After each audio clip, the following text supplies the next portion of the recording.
بسم اللہ الرحمن الرحیم الحمدللہ والصلاة والسلام علی رسول اللہ۔ ظہر کی نماز کی کتنی سنتیں ہیں اور ان کی فضیلت کیا ہے؟ ہمارے بہت سارے بھائی اور بہنیں ظہر سے پہلے جو سنتے ہیں اس کا اہتمام نہیں کرتے اور کہتے ہیں جی کہ یہ سنتے ہیں، پڑھیں گے تو ٹھیک ہے ثواب ملے گا، نہیں پڑھیں گے تو کیا فرق پڑتا ہے۔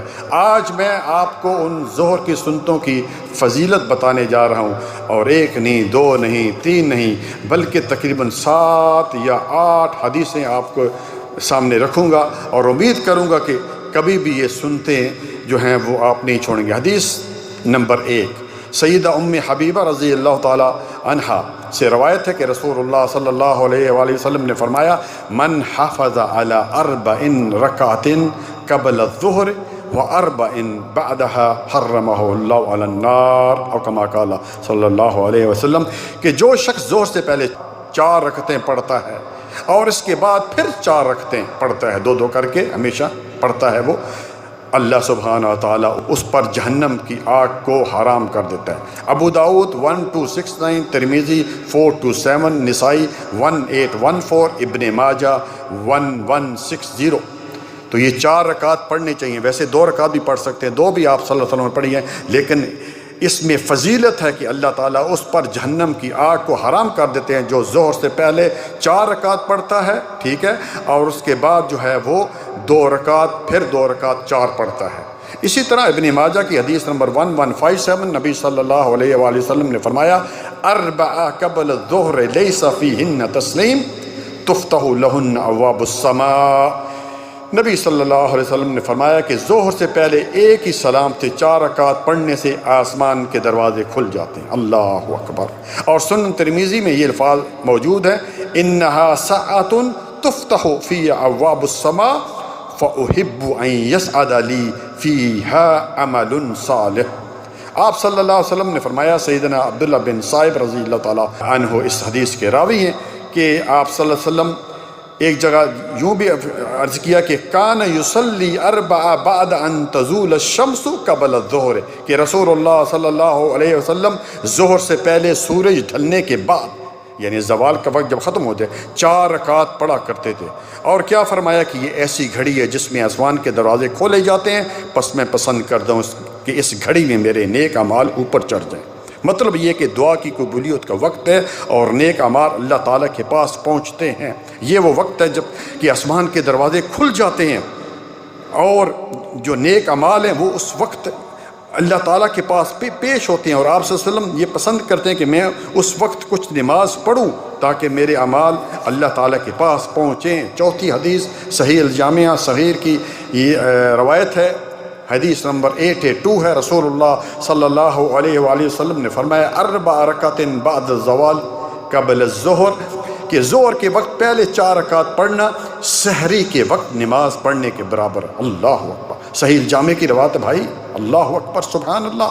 آپ اندازہ لگائیں کہ جو حدیث کے الفاظ ہے سحری کے وقت پڑھنے کا، تو مطلب کیا ہے کہ تہجد کی نماز پڑھنے کے برابر اس کو اجر ملتا ہے۔ یعنی ان 4 رکعت جو پڑھتا ہے ظہر سے پہلے، وہ اس طرح ہے جس طرح کہ تہجد کی نماز پڑھ رہا ہے۔ 5ویں حدیث جس کی راویہ ام المؤمنین سیدہ عائشہ رضی اللہ تعالی عنہ فرماتی ہیں: ان النبی صلی اللہ علیہ وسلم کان لا يدعو 4 قبل الظہر، رواہ البخاری، بخاری کی روایت ہے، رسول اللہ صلی اللہ علیہ وآلہ وسلم ظہر سے پہلے 4 رکعت پڑھنا کبھی نہیں چھوڑتے تھے، یعنی ہمیشہ پڑھتے تھے۔ نمبر 6، چھٹی حدیث، اور مسلم شریف میں ہے کہ جس کی راویہ بھی حضرت عائشہ، ہم سب کی ماں، سب کہیں رضی اللہ تعالی عنہ، کہ فرماتی ہیں: کان النبی صلی اللہ علیہ وآلہ وسلم یصلی فی بیتی قبل الظہر 4 ثم یخرج فیصلی بالناس، کہ اللہ کے رسول صلی اللہ علیہ وآلہ وسلم میرے گھر میں ظہر کے فرضوں سے پہلے 4 رکعت پڑھتے، پھر باہر تشریف لے جاتے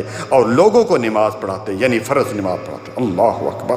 7ویں حدیث سنن ترمذی میں ہے اور حسن درجے کی روایت ہے، جس کی راویہ بھی ہماری سب کی ماں ام المؤمنین سیدہ عائشہ رضی اللہ تعالی عنہ فرماتی ہیں: ان النبی صلی اللہ علیہ وآلہ وسلم کان اذا لم یصلی 4 قبل الظہر صلاحن بعدها۔ اللہ اکبر۔ رسول اللہ صلی اللہ علیہ وآلہ وسلم جب ظہر سے پہلے 4 رکعتیں نہ پڑھتے، یعنی کسی وجہ سے نہ پڑھ پاتے، تو انہیں ظہر کے فرضوں کے بعد پڑھتے۔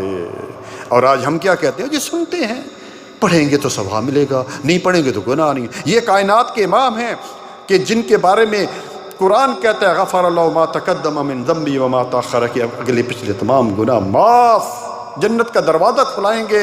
اس اللہ کے لاڈلے پیغمبر ہیں، وہ اتنے اہتمام کر رہے ہیں سنتوں کا، نوافل کا، اور آج ہم کہیں کہ اس کی کوئی ضرورت نہیں ہے، پڑھیں گے تو ٹھیک ہے، نہیں پڑھیں گے تو نہیں پڑھیں۔ میرے بھائی میری بہن، آخری بات معزز سامعین کرام، ان تمام حدیثوں سے ہمیں پتہ چلتا ہے کہ آپ صلی اللہ علیہ وآلہ وسلم ان سنتوں کا کتنا اہتمام کرتے تھے۔ پھر یہ ظہر کی سنتیں اور باقی نمازوں کی سنتیں اور نوافل کے بارے میں جب نبی صلی اللہ علیہ وسلم کی حدیث ہمارے سامنے آتی ہے کہ قیامت والے دن جب نماز کے بارے میں پوچھا جائے گا اور جب اس میں کمی ہوگی نماز کے بارے میں، تو اللہ تعالیٰ کیا کہے گا؟ فَأُنظُرُوا لِعَبْدِي هَلْ فِي تَطَوُّعٍ، کہ میرے بندے کے کوئی نوافل ہیں، کوئی سنتے ہیں، لے کے آؤ تاکہ میں اس کی جو فرائض کی کمی تھی اس کو پورا کر دوں۔ تو اس لیے ہمیں پڑھنا چاہیے۔ ایک اور حدیث بھی ہے کہ اللہ تعالیٰ ان نوافل کے ذریعے جو ہے بندہ اللہ تعالیٰ کے قریب ہوتا رہتا ہے۔ وما یزال عبدی یتقرب علیہ بالنوافل حتی احبہ، اللہ تعالیٰ کے قریب اتنا ہوتا رہتا ہے ان نوافل کے ذریعے کہ ایک وقت آتا ہے پھر اللہ سبحانہ وتعالیٰ اس سے محبت کرنے لگتے ہیں۔ اللہ تعالیٰ سے دعا ہے کہ اللہ تعالیٰ ہمیں ان سنتوں کی، ان نوافلوں کی پڑھنے کی توفیق عطا فرمائے۔ ربنا تقبل منا انك انت السميع العليم وتب علينا انك انت التواب الرحيم۔ سبحان ربك رب العزة عما يصفون والسلام على المرسلين والحمد لله رب العالمين۔ جزاكم الله خيرا، بارك الله۔